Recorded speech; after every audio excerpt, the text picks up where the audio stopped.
माली और सोमाली नाम के दो दैत्य थे। उन्होंने भगवान शंकर को प्रसन्न करने के लिए घोर तपस्या की। उन्हें बर्फीली चोटी पर एक पैर से खड़े खड़े तपस्या करते वर्षों बीत गए। प्रसन्न हो भगवान शंकर प्रकट हुए, उनसे वर मांगने को कहा। दैत्य बोले, हमारे तेज से यह धरती प्रकाशमान हो जाए, हम ऐश्वर्यवान बने, ऐसा ही हो, कहकर शंकर जी अंतर्धान हो गए। वर पाकर दोनों दैत्य घमंडी हो गए, किसी को कुछ समझते ही नहीं थे। शक्तिशाली तो वे थे ही, तेजस्वी भी बन गए। देवताओं को परेशान करने लगे। एक दिन वे इंद्रलोक में आए और इंद्र से बोले, बताओ देवताओं में हमसे तेजस्वी और बलवान कौन है? इंद्र कुछ देर चुप रहे, फिर बोले, दैत्यराज, आप भगवान शंकर के भक्त हैं, भला आपसे तेजस्वी कौन हो सकता है?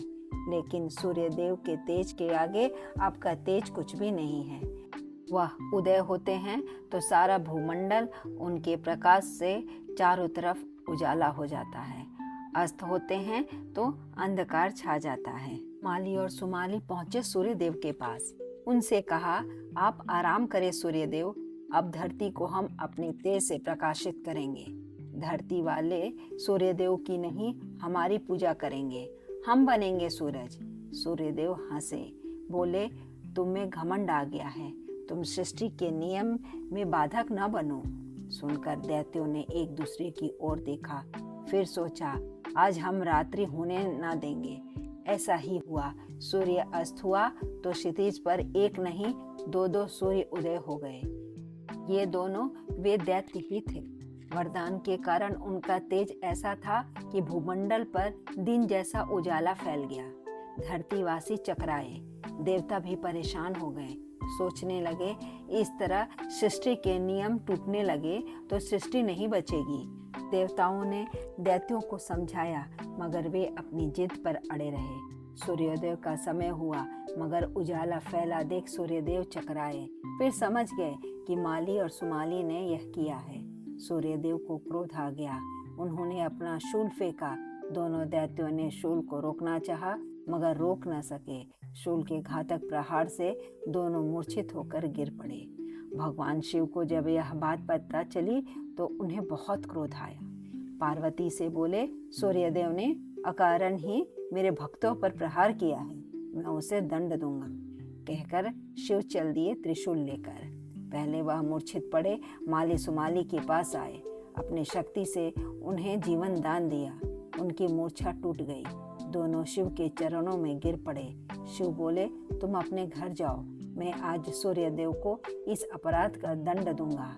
माली और सुमाली उन्हें प्रणाम कर चले गए। शिव रौद्र रूप धारण कर त्रिशूल उठा सूर्यदेव को मारने दौड़े। यह देखकर सूर्यदेव भागते हुए ब्रह्मा जी के पास पहुंचे। बोले, पितामह, मेरा विनाश हो गया तो सृष्टि का नाश हो जाएगा, उसे बचाइए। ब्रह्मा जी सोच में पड़ गए। वह जानते थे कि शिव क्रोध में है और वह ब्रह्मलोक को भी भस्म कर सकते हैं, मगर सृष्टि को बचाना था। सूर्यदेव से बोले, तुम मेरे महल में छिप जाओ, मैं शिव को क्रोध को शांत करूंगा। और सूर्यदेव ने वैसा ही किया। शिव क्रोध में थे, त्रिशूल उठाकर ब्रह्मा जी पर ही आक्रमण करना चाहते थे, मगर ब्रह्मा जी शांत खड़े होकर उनकी स्तुति करने लगे। बोले, आपकी आज्ञा से मैंने सृष्टि बनाई, सूर्य को भी आपने उत्पन्न किया, वह आपकी शरण में है, उन पर कृपा कीजिए। शिव का क्रोध शांत नहीं हुआ। वह ब्रह्मा जी से बोले, पितामह, आप सूर्यदेव की रक्षा क्यों कर रहे हैं? सूर्यदेव ने मेरे भक्तों को कष्ट पहुंचाया है, वह अपराधी है। प्रभु, सूर्यदेव भी आपके भक्त हैं, वह आपके आदेश से ही जगत को प्रकाश देते हैं। माली सुमाली उनके मार्ग में रोड़ा अटका रहा था। इस प्रकार तो अनर्थ हो जाएगा, कैसे चलेगी सृष्टि के नियम? सुनकर शिव मुस्कुराने लगे, बोले, हाँ, बात तो ठीक है। तभी सूर्यदेव ने आकर शिव को प्रणाम किया। इसी समय देवता और ऋषि मुनि भी वहां आ गए। सभी शिव की स्तुति करने लगे। बोले, भक्त वत्सल सूर्यदेव को क्षमा कर दो। शिव ने उनकी ओर देखा। ठीक है, मैं सूर्यदेव को क्षमा करता हूँ। फिर शिव ने सूर्यदेव से कहा, क्षमा तो मैंने तुम्हें कर दिया, मगर दंड भी मिलेगा। तुम्हारा अभिमान टूटे इसलिए यह जरूरी है कि दैत्यों के प्रभाव से कभी कभी दिन में भी तुम्हारा प्रकाश नष्ट हो जाएगा।